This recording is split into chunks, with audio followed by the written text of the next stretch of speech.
All right, let's jump right into it. Welcome to this explainer where we're going to unpack one of the absolute most incredible intellectual mysteries in modern economic history. We're talking about a story of what happens when our most trusted, rock-solid theories completely fall apart and how a radical new idea totally transformed the way governments and central banks operate today. If you've ever sat back and wondered why the economy sometimes feels, well, completely unpredictable, you are definitely in the right place. So I want to start us off with a really fundamental question. Can the government actually control the economy? For decades, economists confidently believed the answer was a resounding, unquestionable yes. Imagine a massive control panel in an airplane cockpit. Policymakers truly believed they had their hands on the exact dials and levers required to seamlessly manage our economic machine. They felt like pilots in that cockpit, or, at least very confident passengers playing Microsoft Flight Simulator. They genuinely thought they could steer us clear of recessions and keep everything running perfectly smooth just by tweaking a few simple settings. For a long time, the Keynesian consensus served as that very control panel. The prevailing belief was that you could use contractionary or expansionary policies. We're talking about adjusting taxes, government spending, the money supply, to perfectly cool down or heat up the economy as needed. A really core part of this was the Phillips curve. This was the belief in an ironclad trade-off between inflation and unemployment. The thinking went, if unemployment is too high, you just turn up the dial on the money supply, you accept a tiny bit more inflation, and boom, people are back to work. It was treated as an exact, reliable science. Now, to make all those neat Keynesian models actually work, economists relied on a very specific assumption about human behavior. It was a concept called adaptive expectations. And this essentially means predicting the future by strictly looking in the rearview mirror. The theory suggested that everyday people and even businesses form their expectations about the future based almost entirely on past experiences and trends. Like if inflation has been sitting steadily at 3% per year, you just blindly assume it's going to be 3% next year. You adjust gradually and really only after you realize you've made a forecasting mistake. You are passively reacting to the economy rather than anticipating it. But then we hit the ultimate economic plot twist, the 1970s. The global economy was absolutely rocked by massive supply shocks, particularly the infamous oil crises. And this triggered something that the old Keynesian models considered practically impossible: stagflation. This is a dreaded, frankly toxic combination of high inflation, high unemployment, and stagnant economic growth. According to those old dials and levers and that supposedly stable trade-off we just talked about, this simply shouldn't happen. The rules said you were supposed to have either high inflation or high unemployment, but absolutely never both at the exact same time. Which leads us to a pretty terrifying question for anyone supposedly in charge. What happens when the economic rules suddenly break? During that crisis in the 1970s, Keynesian interventions didn't just fail. They actually seemed to actively make things worse. When governments tried to follow their old playbook of higher government spending to boost aggregate demand and lower unemployment, it didn't create jobs. Instead, the rate of inflation just accelerated even further. Policymakers were completely lost. The paradigm was broken, and it prompted a desperate, high-stakes search for an entirely new macroeconomic theory.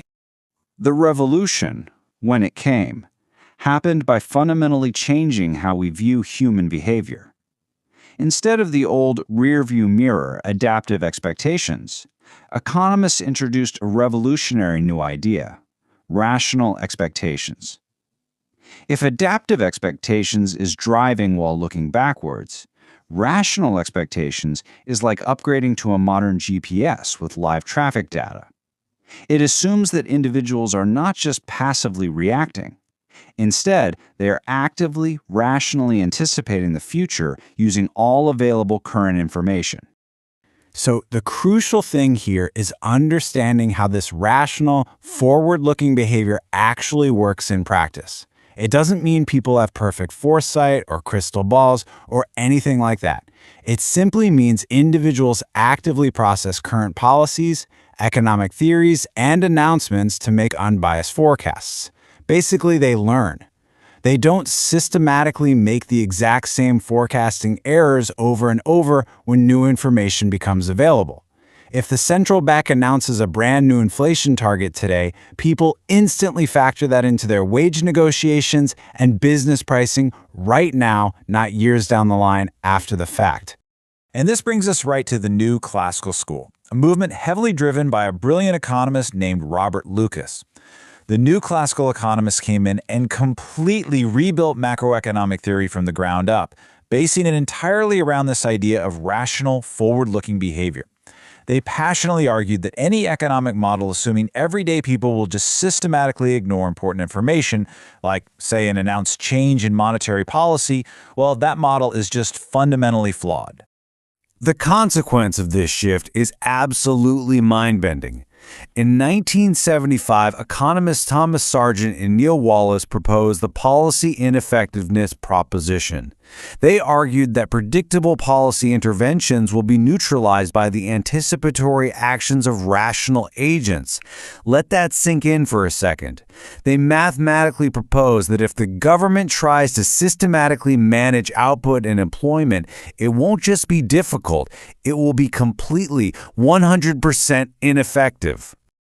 Let's walk through the logical steps of this paradox together, because it literally flips the entire old Keynesian toolkit upside down. Step 1, the government announces an expansionary monetary policy to try and boost the economy.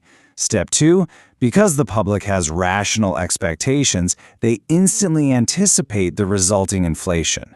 Step 3, workers immediately demand higher wages to compensate, and firms immediately raise their prices. Step 4, because wages and prices adjust instantly to that new money supply, real wages stay the exact same, and real output remains completely unchanged. There's no money illusion here, meaning workers aren't fooled into thinking they're magically richer just because their nominal paycheck went up, since prices went up equally. The policy does absolutely nothing to the real economy. This reveals the incredible dramatic irony of the 1970s stagflation crisis. The government's actions were failing precisely because the public was, quite frankly, too smart for the models. The public rationally anticipated the government's moves. When policymakers tried to pump money into the system to lower unemployment, workers and firms saw the inflation coming from a mile away, adjusted their prices and wages instantly, and completely nullified the intended economic boost. The policymakers thought they were pulling simple levers on a machine, but they were actually playing chess against an opponent who could read their entire playbook. This paradigm shift overturned the economic establishment at lightning speed. In 1961, John Muth first introduces the concept of rational expectations. In the 1970s, the brutal reality of stagflation shatters the old Keynesian consensus. By 1976, Robert Lucas publishes the famous Lucas Critique, highlighting the severe limits of traditional policy when expectations are rational. And by the 1980s, rational expectations had become a central, undeniable component of macroeconomic analysis, completely displacing Keynesianism as the leading economic theory guiding advanced nations. Which leaves us with this final, highly provocative thought to chew on. If our economic actions are fully anticipated by the public, who is really in the driver's seat? This rational expectations revolution permanently changed modern central banking. It's exactly why today, central banks focus so incredibly heavily on credibility, transparency, and what they call forward guidance, communicating their plans clearly so the public's expectations naturally align with their targets. It shows us that you can't just treat the economy like a machine with mindless gears. It's a living, breathing system of rational human beings looking just as far ahead as the policymakers are. Thank you so much for joining me for this explainer, and I really hope this completely changes how you watch the next big economic announcement.